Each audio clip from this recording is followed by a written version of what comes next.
Vamos a tener una entrevista con Mauricio Ruiz. Él es cofundador y enólogo de las vinícolas australianas Juguete y Somos. Él es mexicano, el enólogo regiomontano, doble titulado en enología y viticultura, es egresado de la Universidad de Adelaide en el sur de Australia y su trayectoria incluye un paso importante. ¿Qué onda conmigo? Y eso que todavía no tomo todo vino. ¿Ven por qué no tomamos antes? Un paso importante por vinícolas de renombre mundial en Australia, España, China y México. Nombrado como uno de los tops 50 productores jóvenes de Australia en el 2020 por el concurso Young Gun of Wine. Este año lanzarán su primer proyecto mexicano, Dominio de las Abejas, el cual proviene de viñas orgánicas que él mismo plantó en el Valle de Ojos Negros, Baja California. Entonces le damos la bienvenida. Mauricio, ¿qué tal? Muchas gracias por estar aquí con nosotros. Con esta introducción hasta nervioso me puse. ¿Por qué, hombre? ¿Qué hora es ¿Qué hora es en donde estás? Ahorita son las 12:30, 12 casi 40. Adelaide es de las pocas ciudades que yo conozco que tienen media hora de diferencia, además de, son como 14 horas y media. Entonces hace todo muy complicado cuando necesito ponerme en contacto con México. Es una pachanga, pero sí, aquí estamos. O sea, tú ya estás en sábado. Sí, ya es sábado. Hoy me tocó trabajar, entonces mira, me quedó perfecto. Muy bien. Muy bien. Sol, adelante, por favor. No, pues digo, la verdad es que me encantó tu proyecto, Mauricio. Primero cuéntanos un poco acerca de Juguete y de Somos. Bueno, cuéntanos acerca de esto. Sí, mira, Juguete es el proyecto que empecé en el 2012, junto con mi socio Ben Caldwell. Realmente, como dice el nombre, el nombre de la vinícola es Juguete porque cuando empezó realmente era simplemente eso, era nuestro juguete. De hecho, la primera cosecha la traje a México un poco sin nombre y la idea fue esa, o sea, oye, ¿y este qué es? No, pues este es el juguete. Yo en aquella época era enólogo para un grupo muy grande aquí en Australia, el grupo Pernod Ricard. Y trabajando con ellos, pues imagínense, hacíamos más vino en esa bodega que todo México puesto junto. Entonces, para mí hacer 4 barricas, pues realmente en aquella época cuando veías las otras dimensiones era realmente un juguete. Entonces, cuando empezamos el proyecto, nuestra idea era muy divertida, simplemente era hacer vino de viñas muy viejas, cosas súper interesantes, cosas que en México realmente desconocían, o se desconocen todavía, y quisimos llevar a México pues, las grandes joyas de Australia como país productor, pero pues de la mano de un mexicano y hechos los vinos pensados para el gusto del mexicano, para la gastronomía mexicana. Entonces esto empezó así en el 2012 y obviamente ha evolucionado bastante, ya a partir del año 2015, 2016 fue cuando ya nos clavamos al tema de Juguete ya como un proyecto un poco más serio, pero realmente así fue como empezó. Si nos damos todavía un paso atrás, yo trabajé primero en México, yo soy de Monterrey, y yo de hecho empecé trabajando en Coahuila, que es obviamente muy cercano a Monterrey, en la región de Parras. Yo empecé allá trabajando y después de estar allá una temporada dije, ¿sabes qué? Esto de hacer vino es lo mío. Y justamente en aquella época, más o menos la visión que se tenía del vino mexicano era que pues las dificultades en términos vitivinícolas todas estaban alrededor del norte del país, que son zonas muy cálidas, zonas muy áridas, y el país que realmente ha metido muchísimo recursos a la investigación de cómo llevar la viña en este tipo de lugares, pues es Australia, ¿no? Entonces, yo nunca había estado en Australia, mi conocimiento de Australia se reducía a canguros y koalas, sí. y realmente tomé la decisión de venirme acá, y pues aquí sigo, entonces yo creo que pues realmente fue una decisión que tomé cuando tenía como 18 años, o 19 años, y pero pues aquí seguimos, obviamente con un pie en México, pero pues acá estamos. Yo tampoco he ido a Austria, tampoco. Austria. Sí, Australia. Australia. En Europa, cerca de Alemania. Sí, bueno, sí. Es un Él está país en muy Australia. bonito. Ay, perdón, es En que mi Austria. hermano... Sí, es que como no lo dejamos que Lo haga... dejamos de Ostrich, chiquito. Ostrich. Ay, Dios santo. Sol, Hablamos de adelante, chiquito. por favor, Sol. Pon seriedad en este asunto. Oye, comentaste que los vinos que haces los haces para el mercado mexicano. ¿Cuál es la diferencia o qué es lo que hacen para que sean específicos para el mercado mexicano? Ok, mira, realmente empezamos por el hecho de que Juguete se concentra en producir variedades y estilos muy clásicos de Australia. Entonces, por ejemplo, nuestro vino, como quien dice, estandarte es el Shiraz del Barossa Valley. Y realmente para mí es un estilo o es una variedad que sí embona naturalmente con la comida mexicana. Tal vez la gran diferencia, por ejemplo, entre un Shiraz clásico australiano es que son un poco más potentes, son un poco más tánicos, tienen un poco más de intensidad, mientras que nuestros vinos son un poco más frutales. Nosotros tratamos de darles bocas un poco más suaves y demás, porque creo que la comida mexicana, al tener un poco de picante, si le pones algo con demasiada potencia, pues tiende a no funcionar tan bien. Entonces, en términos de enología, tratamos siempre de buscar vinos que tengan un corte un poco más frutal, un poco más suave y sutil. Pero realmente lo que hacemos con Juguete es concentrarnos en trabajar con fruta espectacular. Me imagino que ya se los han repetido antes, pero toda la calidad de un vino realmente viene de la viña, viene del viñedo. Nosotros como enólogos estamos en el negocio de no estropear, porque si traemos buena uva, realmente es un punto de partida que ya, digamos, tiene la batalla medio ganada, si empiezas ya con fruta de gran calidad.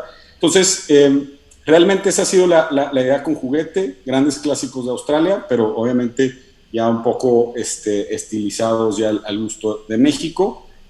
Mientras que también, por ejemplo, solamente hacemos Juguete para México porque los grandes clásicos de Australia se desconocen en México, y para mí producir vinos que son muy clásicos en Australia y tratar de venderlos en Australia, pues es un poco ilógico, ¿no? Entonces, claro, tenemos otro proyecto que es Somos, y los vinos de Somos se venden principalmente en Australia y un poco en Japón y en Estados Unidos. Pero son vinos un poco más diferentes, un poco más digamos, únicos y menos clásicos, más contemporáneos. Y en la producción de estos vinos, un vino con lágrimas o piernas más densas, ¿necesariamente es mejor? ¿Por lo general es mejor? No, ese es un mito que se ha creado alrededor de la industria. Realmente las piernas del vino es un indicador de la densidad aparente del vino, pero realmente no tiene ninguna conexión alguna, cero, categóricamente lo digo, no tiene ninguna calidad. Y realmente en México todavía tenemos muchísimas, muchos mitos y como hay mucha faramaya alrededor del tema del vino, porque nos gusta rascarle ahí o rayar un poquito en lo medio finolis, pero realmente el vino pues es de disfrutarse, no hay que sacarle raíz cuadrada. Si el vino está bueno, si el vino te gusta aromáticamente, el gusto en boca, esa es la idea. La percepción de que no, y es que le tienes que mover, y que si baja la pierna, y que si se tarda 3 segundos, y que si menos 2, o sea, es total y absolutamente un mito. Realmente no tiene una conexión con la calidad. Oye, Mauricio, hablando de mitos, yo, bueno, viví un año en Australia, y mi jefa, bueno, yo soy repostera y hacía repostería allá, pero mi jefa era bueno, como muchos australianos me imagino, eran amantes del vino y todas estas cosas, y según yo en mi mexicanidad muy de que, yo decía de que no, y que el corcho y bla, bla, y muchos de los vinos allá no tienen corcho y son de taparrosca, ¿no? Y ella me decía, es que no tiene nada que ver. Y yo, pero ¿cómo no va a tener nada que ver? ¿Qué opinas acerca de esto? Acerca del corcho que sí es de alcornoque, del corcho que no es de alcornoque y de la rosca. ¿Tiene que ver la calidad? ¿Qué afecta? Claro, pues mira, a ver, en el tema de la taparrosca y el corcho, vamos a pensar primero, ¿para qué sirve la taparrosca? ¿Para qué sirve el corcho? ¿Cuál es la función principal? Ustedes díganmelo a mí. Pues yo ¿Verdad? Que no se salga el vino de la botella, ¿no? Que lo puedas. Entonces, todas las industrias, o sea, creo que, porque el corcho se usaba antiguamente en muchísimas industrias, y todas fueron evolucionando, salvo la del vino. Entonces, ¿cuáles son el rol principal de la taparrosca y el corcho? Es que el vino no se salga, que esté cerrado. Luego, nace la necesidad de ciertos productores de mantener un poco lo que se le llama la microoxigenación, que es que el corcho, al ser un material poroso, al venir de un árbol, normalmente, en el caso del corcho natural o del alcornoque o aglomerado, tiende a tener una pequeña intercambio de gases con el medio ambiente. Entonces, esa microoxigenación te puede dar una evolución. Por ejemplo, yo soy de los que opinan que la microoxigenación no es favorable a los vinos blancos, por ejemplo. O sea, porque los vinos blancos, al no tener tanino, el tanino es un antioxidante y en los tintos, digamos, es una evolución favorable, y en los blancos se oxida el vino en vez de evolucionar. Entonces, realmente el tema de la taparrosca obedece a vinos que el productor opina que no es necesario que tengan microoxigenación. Ahora, nosotros en nuestros vinos usamos solamente corcho, no usamos taparrosca. Y la razón principal para mí es un tema ecológico. El alcornoque y la industria del corcho es de las únicas industrias del mundo que realmente ganan plantando árboles en vez de talándolos. O sea, casi todas las demás industrias, y me refiero a casi prácticamente todas las que no sean o sea, inclusive las que son de tala de roble y demás, necesitan estar talando árboles y replantando. En la industria del alcornoque no, porque lo que se corta es solamente la corteza y se regenera y se vuelve a cosechar. Entonces, entre más plantes alcornoque, mejor, o más cantidad de corchos puedes obtener. Y realmente para mí, apoyar a una de las únicas industrias del mundo que va a seguir siendo un pulmón para el planeta, pues me parece más que razón suficiente para seguir con el tema del corcho. Pero si hablamos en términos de la calidad y cómo afecta la taparrosca y el corcho a la calidad, para mí los vinos bajo taparrosca pueden tener la misma calidad que un vino bajo corcho, ¿no? Ok, perfecto. Oye, otra pregunta un poco técnica también, pero no sé si, ya está haciendo este programa, mucha gente se hizo la pregunta de cuál es la diferencia entre un productor de vino, un enólogo y un sommelier. Ok, empecemos por un productor de vino, pues puede ser simplemente el dueño de una bodega, puede ser cualquier persona que tenga una afición por hacer vino y compra uva. Hacer vino es lo más fácil del mundo realmente. Hacer buen vino es lo que está un poco complicado. Pero hacer vino, pues pueden comprar uvas, aplastarlas, dejarlas en un recipiente y tal vez se convierta en vinagre muy rápido, pero va a haber un punto, tal vez de como 10 segundos que sea vino antes de que se convierta en vinagre. Antes de que sea intomable. Okay. Entonces sí, productor de vino realmente puede ser cualquier persona que tenga un involucramiento con el tema de la producción. Un enólogo es una persona que estudia, normalmente es una carrera de 4 años, es una especialidad de ciencias agronómicas. O sea, yo, por ejemplo, soy graduado de la Escuela de Agricultura de la Universidad de Adelaide, y es como una especialidad entre bioquímica, química orgánica, y está muy especializada en la microbiología específica del tema del vino. Entonces, somos los que estudiamos enología, somos científicos para ciencia, o sea, para ser específicos. Un sommelier es un experto en vinos. Entonces, un sommelier normalmente lleva más un estudio en base a las cualidades organolépticas que tiene un vino. Entonces, un sommelier comúnmente te va a poder hablar de muchas regiones de vino, de estilos de vinificación, de tipos de uva, de sabores, de aromas, de maridajes, etcétera, pero su rol es mucho más enfocado en la educación, es mucho más enfocado en el servicio, y en un poco hablar de vino, mientras que el enólogo trabaja en una bodega y se dedica a producir vino, ¿no? Entonces, un sommelier pues es un gran conocedor, pero no necesariamente saben operar una bodega de vino, ¿no? Uh-huh. Claro. Es como un mesero de lujo, algunas personas No, lo dirían. no. Lo dudo No se lo mucho. digas sommelier porque ofendes como a... Sí, ya ofendió a la mitad del mundo, Dios Sí. mío. Bueno, hombre. muchas gracias por el comentario, nos Ay, quedamos la verdad. aquí, sí. Es que de veras nadie me cree, pero sí lo tiraron de chiquito. Ya tienen que admitir que en Dicen algún que se punto cayó de- sí. que se cayó sí de se les chiquito y cayó, que o tiene- tal vez de grande, no estoy muy segura. ¡Qué No lo hemos oso! querido confesar. Ay, Dios mío. Todo esto se borra, por favor, queda fuera de todo. editada, Bueno, editada. si no digo cosas mal, Perdón. aquí se hace un escándalo para subrayarlo.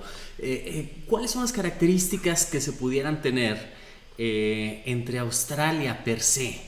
Y no sé si exista gran diferencia entre los vinos de Australia y de Nueva Zelanda, o si más bien, más allá de las diferencias, se pueden hablar de hermandad, que tienen más cosas en parecidas que en disimilitudes. Mira, culturalmente yo digo que los australianos y los neozelandeses son muy parecidos, inclusive más parecidos, en mi opinión, que los americanos y los canadienses. O sea, porque pues, esa es como para mí una relación similar, ¿no? Comparten el idioma, comparten un origen histórico muy similar, pero realmente donde caen las grandes diferencias, bueno, primero en términos culturales son las tribus y los nativos que estaban cuando llegaron los europeos, son muy diferentes los aborígenes australianos que los maoris neozelandeses. Entonces, culturalmente eso ha hecho que los dos países tengan diferencias principales. Ahora, climatológicamente hablando, Nueva Zelanda es un país muy chico comparado con Australia. Australia, en términos geográficos, pues es gigantesco y por otro lado tiene una diversidad climática enorme. O sea, tienes desde climas megatropicales hasta muy mediterráneos. Entonces, a grandes rasgos podríamos decir que Nueva Zelanda tiende a ser climas fríos, mientras que Australia tiende a tener toda una diversidad climática. Entonces, los vinos realmente que se dan de manera espectacular, en mi opinión, en Nueva Zelanda son vinos que tienen variedades que funcionan muy bien en climas fríos. Entonces, la Sauvignon Blanc, el Pinot Noir, el Chardonnay, y tal vez en la parte norte algo de Syrah y Merlot y Cabernet, se dan muy bien, pero son principalmente para mí Pinot Noir y Sauvignon Blanc y Chardonnay, mientras que en Australia pues hay una diversidad un poco más grande. Ya aquí en el sur de Australia, que es donde estamos nosotros, es significativamente más cálido que Nueva Zelanda, y tendemos a tener variedades como el Shiraz y el Grenache que se dan de manera espectacular acá, ¿no? Bien, pues todo es muy interesante y es muy interesante lo que está haciendo desde por allá Mauricio Ruiz Cantú. Gracias, y solo te pregunto porque creo que está dentro de este esquema de ir precisando cosas. Un vino con fermentación en barrica, ¿es más complejo? Híjoles, buena pregunta. En blancos y en tinto, bueno, depende del blanco o si es blanco o tinto. Realmente la barrica me gusta verla de una manera un poco distinta. Sí te va a aportar complejidad, pero también te puede dominar el vino y hacerlo muy sencillamente, que sabe demasiado a barrica. Entonces, la complejidad yo la defino como cada vez que le metes la nariz a la copa, encuentras un aroma distinto, encuentras el vino, va descubriéndose, te va enseñando cosas distintas. Entonces, un vino que solamente sabe a barrica, pues realmente no es complejo, ¿no? Porque no me habla de un origen, no me habla de un sitio, no me habla de una cepa, sino me habla simplemente pues, de que es un roble francés o es un roble americano y demás. Entonces, la idea de que entre más barrica mejor, pues una idea, en mi opinión, muy hispana, que tiene su origen mucho en La Rioja y la Ribera del Duero, donde los vinos entre más crianza son percibidos como reserva o gran reserva y demás, que creo yo que no reflejan realmente la calidad. Para mí, te voy a dar una analogía. La barrica es como el marco de una obra de arte en el vino. Entonces, la obra de arte debe de ser el vino, la viña, el origen. Si me dices que es un vino del Valle de Guadalupe y es un Cabernet, quiero ver la variedad, quiero ver esas notas a Cabernet Sauvignon, quiero ver la tipicidad del Valle de Guadalupe, quiero ver esas condiciones de esa añada en particular, que en el 2018 hizo mucho calor, quiero poder observar eso en el vino. Si le vas a poner barrica, la barrica debe de ser como un marco, ¿no? O sea, te va a aportar algo, va a ser a una obra que ya es bonita, la va a hacer cada vez, o sea, la va a lucir, la va a hacer más bella, pero si la obra necesita del marco para ser bella, entonces la obra no es buena, ¿no? Y por otro lado, si el marco es grotescamente más o captura mucho más tu atención que la obra en sí, pues otra vez algo está mal con la obra. Entonces, para mí la barrica tiene que venir a adornar, a aportar, así, de cierto modo, dar más complejidad, pero no necesariamente va a ser la razón por la cual un vino es complejo o no es complejo, ¿no? Mauricio Ruiz Cantú, cofundador y enólogo de las vinícolas australianas Juguete y Somos. Gracias por recibir esta llamada, por platicar con nosotros. Apreciamos y que disfrutes tu sábado allá en Adelaide, en el sur de Australia. Gracias, Mauricio. Muchas gracias. Abrazo. Al contrario, Gracias, hasta pronto. Hasta